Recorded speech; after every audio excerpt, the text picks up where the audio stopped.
Molly Kastner, Senior Women Administrator at UTRGV Athletics. It is Women's History Month. Ring that bell!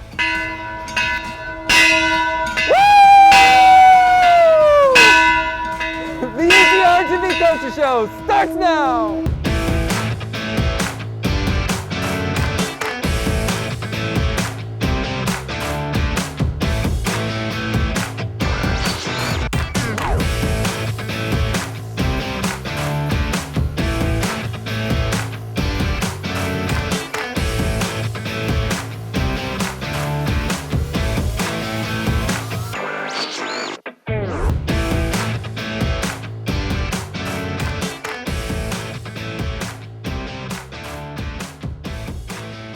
Wait, you're not a coach. Molly Kastner is here. Hey, Jonah. How excited are you to be driving a brand new Lexus? This is incredible. Should we go do a coaches show? I can try. All right.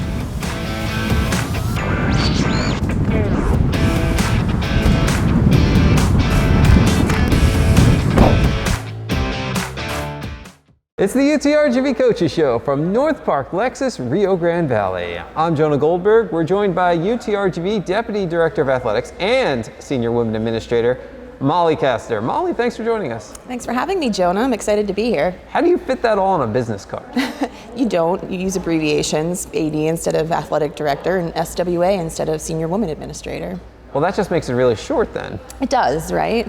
I don't feel like you should be shortchanged. These seem like very important positions. There's a slash. I think that makes you look extra important when you have a slash in your title. What exactly is a Senior Women Administrator? Yeah, great question. So Senior Women Administrator is the highest ranking official or staff member in the office. It was designated about 40 years ago. Actually, the year I was born was when the NCAA came up with the designation. It's not a title, it's a role, a designation. So, while I put it on my business card, I don't typically introduce myself as an SWA only. I'll say I'm the Deputy Athletic Director and the SWA so that they know I'm the designated highest ranking official, female official in the office. So, 40 years, I imagine the SWA position has evolved over that time. What does the SWA position do? Yeah, great question. It can do anything, and it really has evolved. It used to be typically coaches, and they would serve a dual role of being, say, the volleyball coach and the SWA. Over time, we've seen that go away, and it's truly just staff members being designated as the SWA. I happen to oversee a lot of internal functions, but there are SWAs who are over external areas, SWAs who do corporate sponsorships. It's a plethora of things, facilities, whatever your title is, doesn't matter to become an SWA. But really the meaning behind the SWA is to have representation. I know there's been discussion lately, is it worth it? Do we need the SWA title anymore? Have we overcome needing that? And I don't think we're there yet. I do hope there is a day where I can walk into a room, say I'm Molly Kastner, the Deputy Athletic Director for UTRGV, and not have to say I'm the SWA as well, but we're not there yet. I want to get to where I can walk into a room and we see a good representation of women, and then I'll feel more comfortable saying that we've made it. It surprises me that conversation could be had at this point, because it's been 40 years and not every school even has an SWA. That's right, yeah. Yeah. Is this not a mandated thing? It is not mandated, no, so you don't have to have an SWA. A true credit to Chase Conk, our athletic director, who really values, I think, diversity in our workplace, striving to hire, diverse candidates and look for pools of diverse candidates. But really a credit to him, a credit to our athletic department that we do value the SWA role. And then for me, what I believe the SWA role is to then develop future talent. So I look around the office, I look at people I work with, and I'm like, how can we make this woman, more empowered? How can we make her part of decision-making processes? That's what I feel my obligation as an SWA is. So I take that very seriously. But yeah, it is, 40 years into this, we've made some progress, but in my opinion, we're not there yet. So it's really my goal to just keep talking up how important the SWA role is and keep moving that needle forward. How do we get there? Yeah, time. I really think it's time. Women are 40 years, right? That's all we've been working on this, truly. And 50 years with the celebration of Title IX, this is the 50th anniversary this year. It's 50 years. In the grand history of sports and of society, that is not very long. So we've only been working on it for a short period of time. So it's time, and it takes, we'll get there, but I hope in my lifetime. I don't know. I hope though that what we continue to do is just promote women, talk about women's sports, talk about equality, or more equity really than equality, and making sure that we're investing in our women's sports. But yeah, I think it's going to be time. I mean, men have just had a longer time to develop their skills in sport, to develop their decision-making skills as administrators. We just need a little time. It was very powerful to me the other day. I saw that the Women's Ice Hockey National Championship had 2 female head coaches, and I was shocked to learn, and I probably shouldn't have been shocked, that it was the first time that 2 female head coaches had played each other in the Women's Ice Hockey National Championship game. I know. I think I love reading about these firsts that we're seeing, whether it be in ice hockey, women's ice hockey, the women's basketball NCAA tournament going on right now. You're hearing about, and women of color too being head coaches, and how important that is for representation. And again, time will help us where we're not shocked by it and we're not reading about first so much. While it's exciting to be the first at something, there's also a little bit of reflection where you go, I can't believe I'm the first and it's 2022. So I think time, again, will help us get there. But it's very cool that we had 2 female head coaches, in that national championship. So progress is coming. As a woman working in sports for how long now? On and off. I've been in higher education for 20 years, so I'd say about 10 to 15 years has been sports related. What's your journey been like? Yeah, I've taken a non-traditional journey. So I got my undergraduate degree in sport management and thought, I want to work in sports. I don't care what it is. I love sports. I love being an athlete. I love working in sports. I dabbled in the professional world with AAA baseball. Quickly realized that was not my area. I didn't really love pulling the tarp. I didn't love being an intern. Didn't love passing out, coupons at gas stations for the AAA Thirsty Thursdays.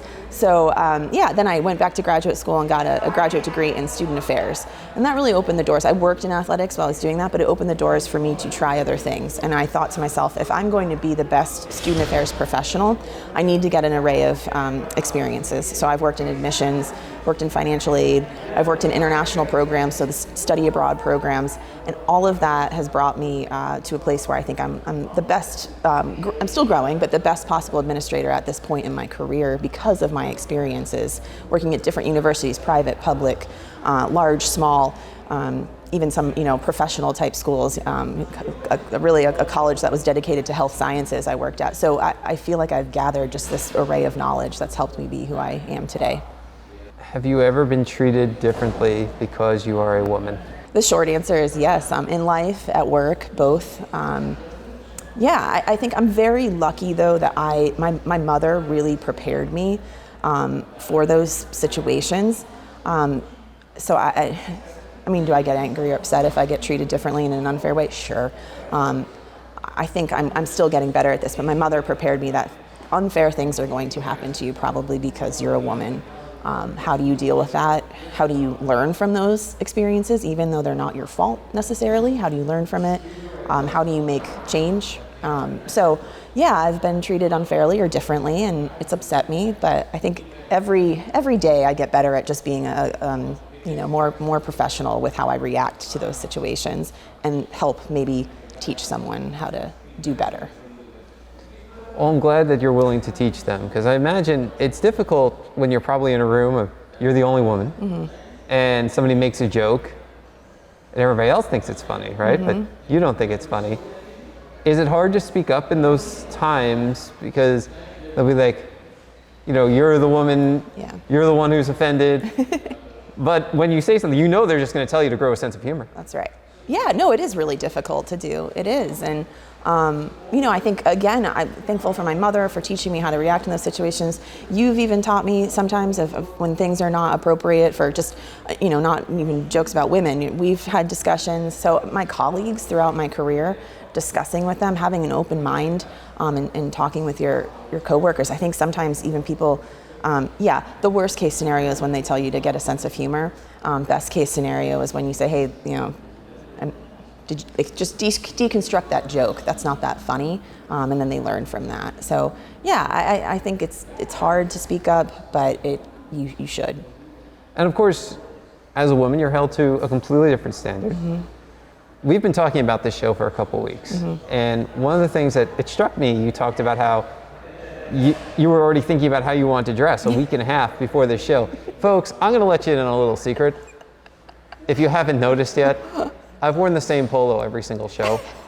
I've alternated between 2 pairs of slacks every single show, and I've worn the same pair of shoes every single show, except for suits and sneakers week. I wore sneakers that week. But otherwise, I wear the same thing every week. And nobody says a word because I'm a man. Right. But I don't think that would be the case if I was a woman. No, it's definitely appearances matter, and then I think there's looking the part too. I as much as I'm an individual. I have my own thoughts, but there's in my head there's a certain part I need to look and act and be. So that does get into your head, and you have to think about what you're going to wear as a woman and what kind of message you're putting out there, so yeah. But I did break out my orange blazer because it is a special occasion, and I only wear this at special occasions, big games, special occasions, and talking with you, Jonah, is obviously a special occasion. That's very touching for me, and of course it's some good UTRGV orange. That's right. It's also Women's History Month. Yes. It's March. What does Women's History Month mean to you? Yeah, I think 3 things come to mind for me. The past, the present, the future. That's really what I think about with it. It's history, right? So we obviously have to honor the past, celebrate women who came before me, who really broke glass ceilings, knocked walls down, all that stuff. So again, I can't talk enough about my mother. She's been a big influence to me. My Aunt Kim as well, a strong, independent woman. Those 2 really shaped a lot of how I became who I am. So honoring that, Jackie Joyner-Kersee was someone I looked up to my whole life, watching track and field. So honoring those women and what they had to do as athletes or as professionals. And then again, looking at my own life, what am I doing right now to make change? What am I doing right now to be respectful of the women in our office and make sure that, again, identifying talent, including women in decisions, promoting them when we can. And then to the future, I look at, kids and just what can we do to be good role models to them? How can we do better to show that there's representation in our office, and how do we do at our games, make sure we're treating the women's games as equally as we are the men's games.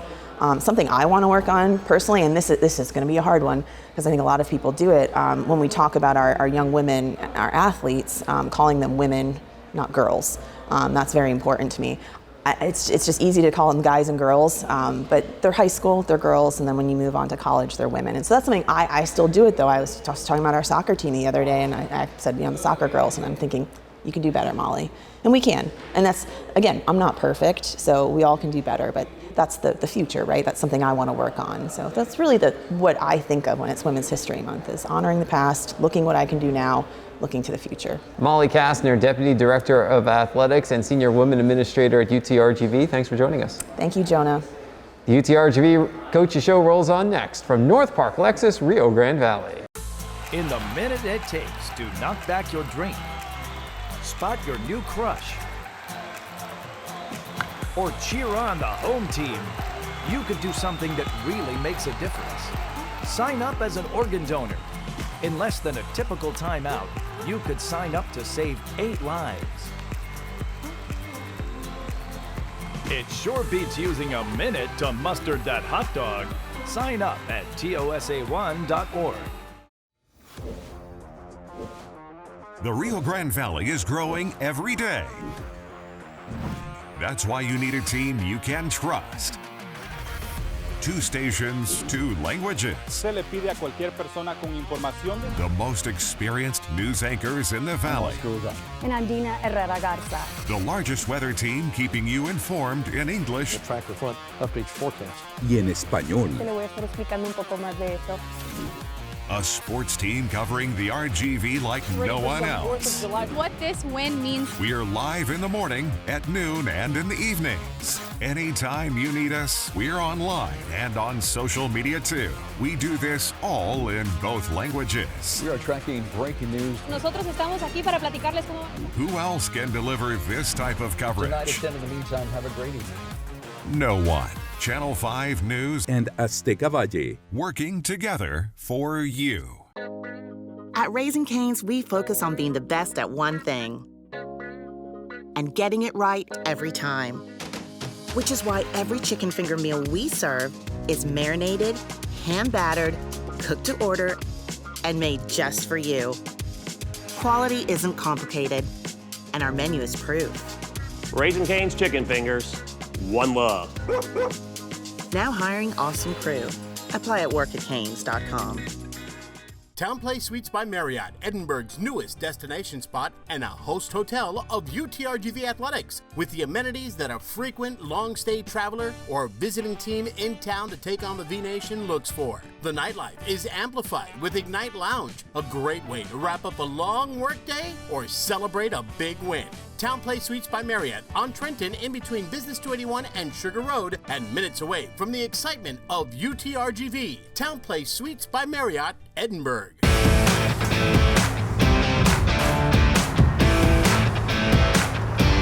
Coach, I like seeing you in a Lexus. Thanks, Jonah. I like it myself. You want to go do a coach's show? Let's do it.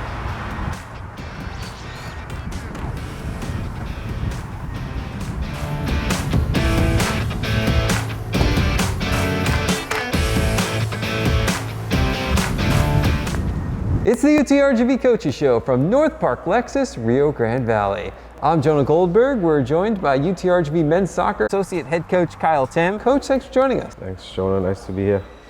Well, Coach, you just finished your first season with UTRGV. Tell us about it. It was the first time in my career where I've had to come into a program with a fairly new coach, as Coach Hancock was here for the semester prior to me arriving.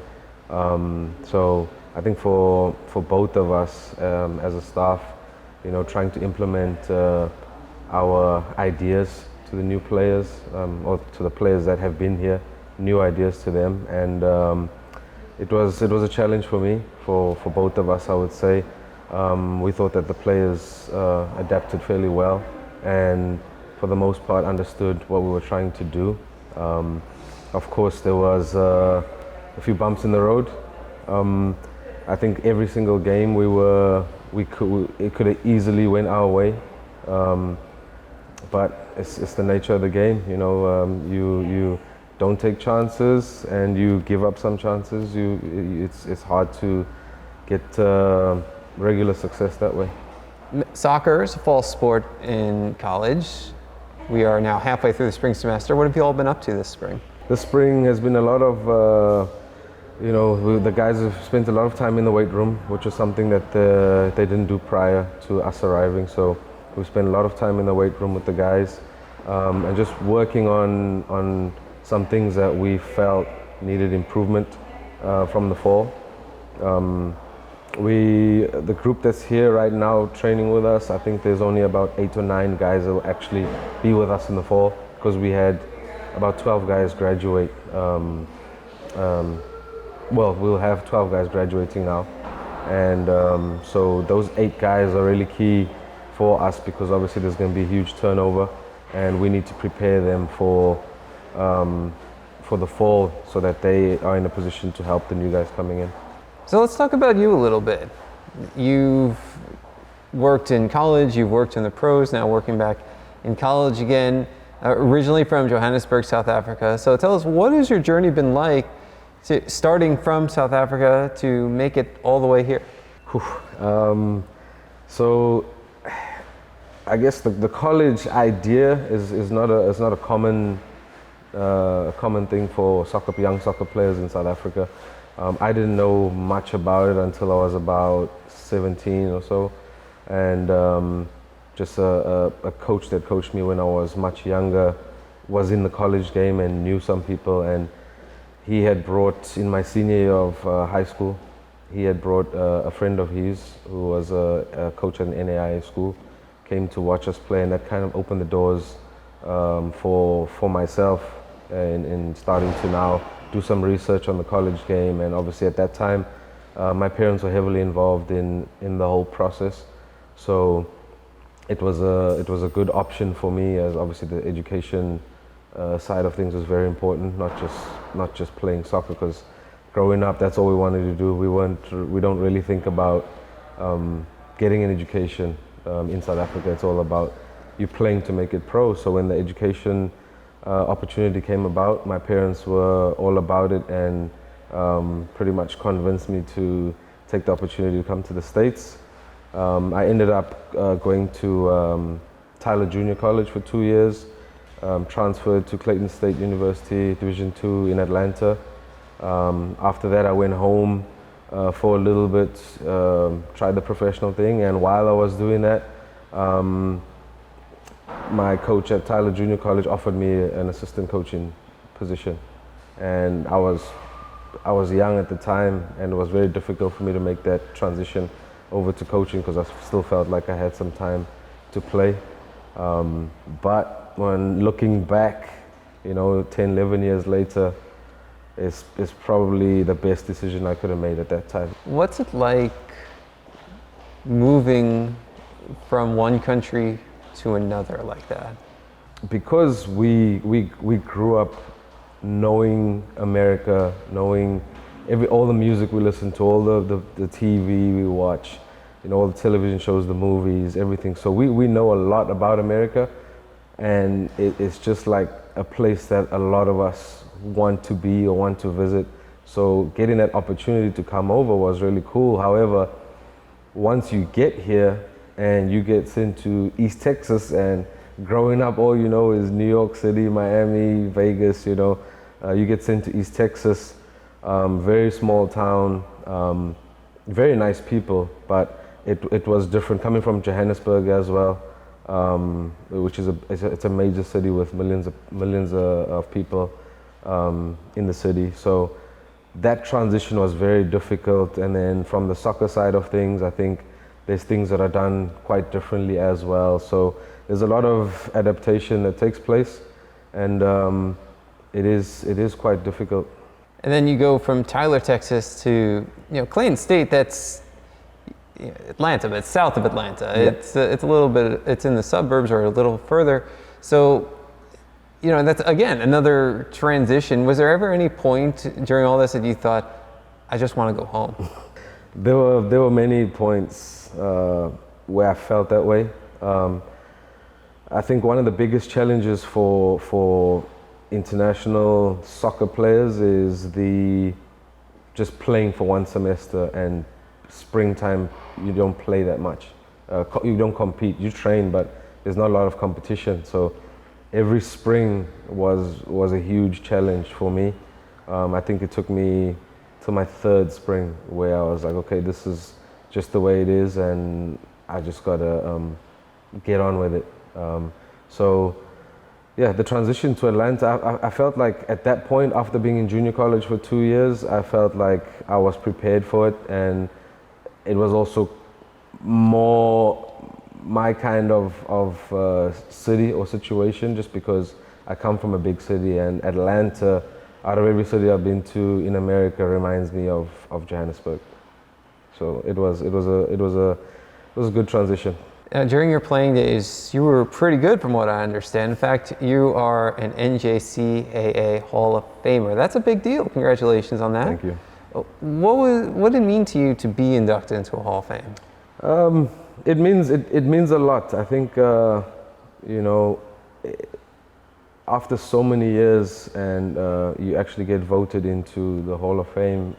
I think let me say, after so many years, you don't really think that people remember who you are or how good you were as a player. So to get that recognition years after you've completed your playing career, it was nice. It was nice. So you went on, you coached collegiately, you coached in the USL and the USL2 a little bit, and then you came here. What led to your decision to come to UTRGV? Coach Hancock. Coach Hancock he is somebody I've known for over 10 years now.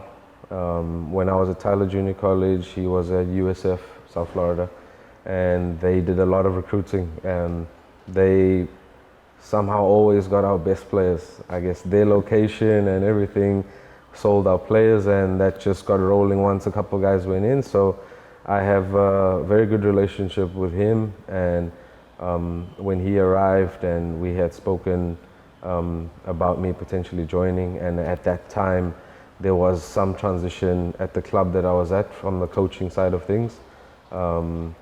So it was kind of perfect timing for us to get to work together. It's been something that has been spoken about for years before this point. So we finally found the right timing to get to work together. Coach Kyle Tim, he's part of the men's soccer staff at UTRGV. Thanks for joining us. Thank you. The UTRGV Coaches Show rolls on in a moment from North Park, Lexus, Rio Grande Valley. We all want the best for our families, to love, to laugh, to live a healthy life. At UT Health RGV, we believe every family should have access to the most advanced medical care right here, close to home. With over 100 board-certified doctors at 20 locations valley-wide, with life-saving procedures and treatments that keep you and your family healthy, UT Health RGV is here for you. High-quality care for every patient, for every family. Find your way to the best care at uthealthrgv.org.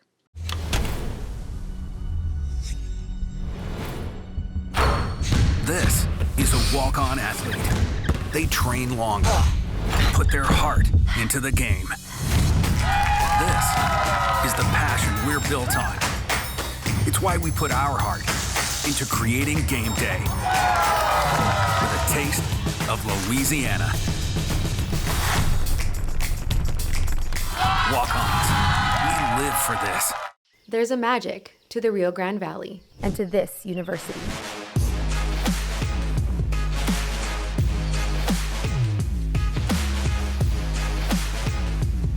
We are champions in the arena, in the halls, and in our communities. The Valley's pride. The Valley's future. The Valley's University.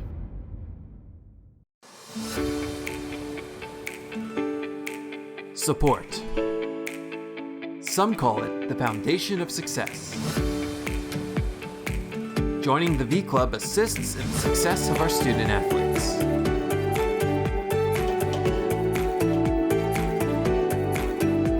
Preparing our student athletes for excellence in life.